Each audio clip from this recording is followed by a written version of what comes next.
हाय, जय महाराष्ट्र, जय जय मराठी. मी महाराष्ट्रातून आज इथं आलो होतो फ्री म्हणून नाही, आपला हिंदू धर्म वाचवण्यासाठी ह्या लोकांनी जो प्रयत्न केला आहे. इथं यांनी मोफतमध्ये राहण्याची सोय केलेली आहे, जेवायची सोय केलेली आहेत. कांचीपुरममध्ये हा एकमेव स्थान आहे हिंदू धर्मशाळा म्हणून. हे जे सर आहेत तिथं हे आमच्या खूप व्यवस्थित सहकार्य मला करत आहेत.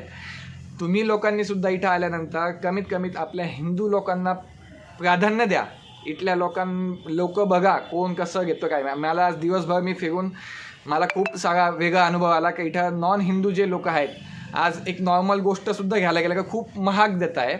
आणि आपले हिंदू लोक गरीब जे आहेत ते गरीबच राहिलेले. त्यांना मदत करण्यासाठी तुम्ही इथं पहिले प्राधान्य द्या आणि त्याच्यानंतर मग तुम्ही बाहेर हॉटेल वगैरे बघा. सोलो ट्रिपसाठी दी बेस्ट जागा आहेत. इथं काही तुम्हाला नियम कायदे कानून असे काही म्हणजे काय जास्त त्रास होईल असं काही त्रास देण्यासारखं नाही. इथं येऊन तुम्ही राहू शकता. तुम्ही पूर्ण दर्शन वगैरे घेऊन तुम्हाला जी दक्षिणा द्यायची ते बाबा घेतात. असं काही नाही का तुम्हाला पैसे जास्त द्यावं लागतील. Best the best. भारत माता की जय. पहिले बोल दिया मैंने. टुडे डेट आजची तारीख 10 फेब्रुवारी 1989. जय महाराष्ट्र, जय शिवाजी.